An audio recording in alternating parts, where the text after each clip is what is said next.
City of Durban officials have given the green light for burials to go ahead. Undertakers are pleading with families to delay funerals if possible.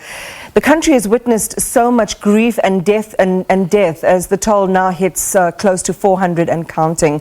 The South African Funeral Practitioners Association, SAFPA, says the floods have hampered operations significantly.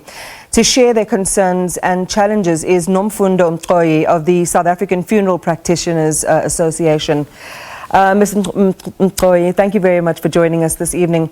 I know that it must be a harrowing experience dealing with so many deaths and grieving families. So much appreciation to everyone who undertakes the sacred task. But you have concerns about the families going ahead and making their arrangements. Please tell our viewers why. Good evening. Yes, thank you for having us for this interview. It is a problem at the moment because there are many reasons that are delaying funeral planning and burials as such. For example, it's not just the cemetery only that was affected, but a lot. We're having a lot of power cuts, connectivity is a problem, processing of claims. Some families lost their documents during when the houses were washed away.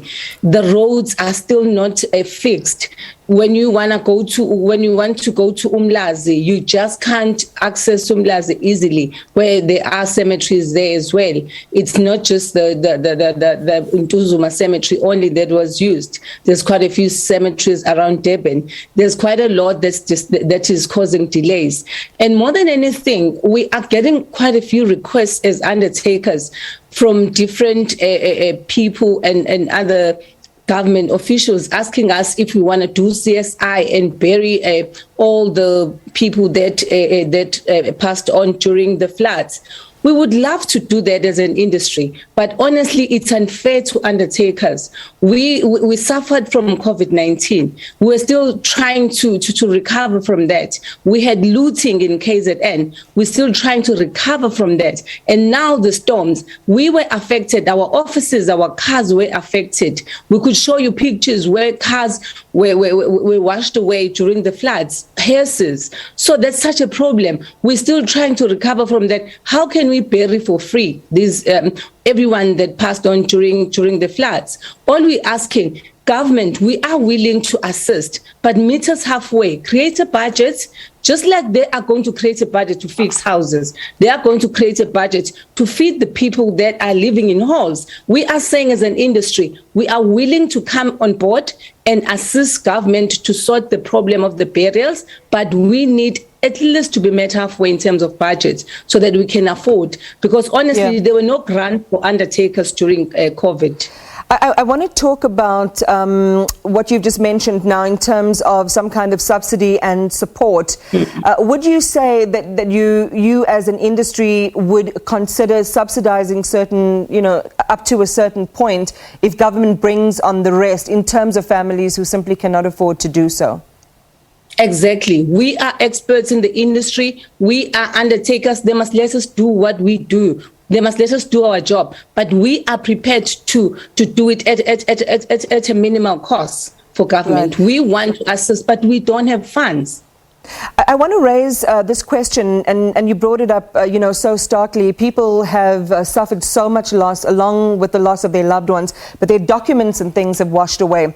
Is there an operation center that you're aware of, some effort that coordinates expediting the burials of people so that the paperwork obstacle can be overcome? Home Affairs should arrange that. We would work with Home Affairs to arrange that. Right now, most of the people, they're still at the forensic department. Once they're out from the forensic department, we can tell how many have problems and how many are just ready to be buried. But it's a problem we can overcome working together with Home Affairs. Okay, but as it stands, that mechanism, that cooperation is not there? It's not there yet. Okay. I want to ask about whether there is a backlog of processing.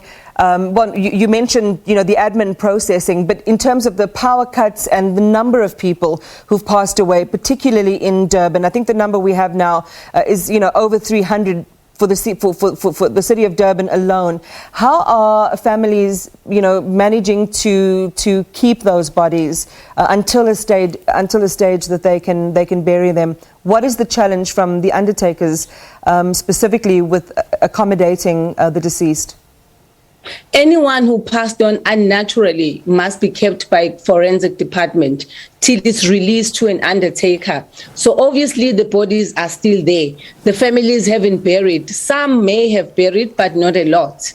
But we're just pleading with those that haven't buried. We are available as SAFPA, as an association for undertakers, to assist them with those burials. But right now, we can't do anything. And also the process is very, very slow because there are a lot of power cuts. We can't move. The roads are still not fixed. We can't work. Honestly, it's really, really bad. Yeah, it sounds like a really stressful time. And, of course, I'm sure everyone empathizes with just the role that you have to play under these trying circumstances. But thank you very much for talking to us. That was Nomfundo Mcoyi, who is from the South African Funeral Practitioners Association.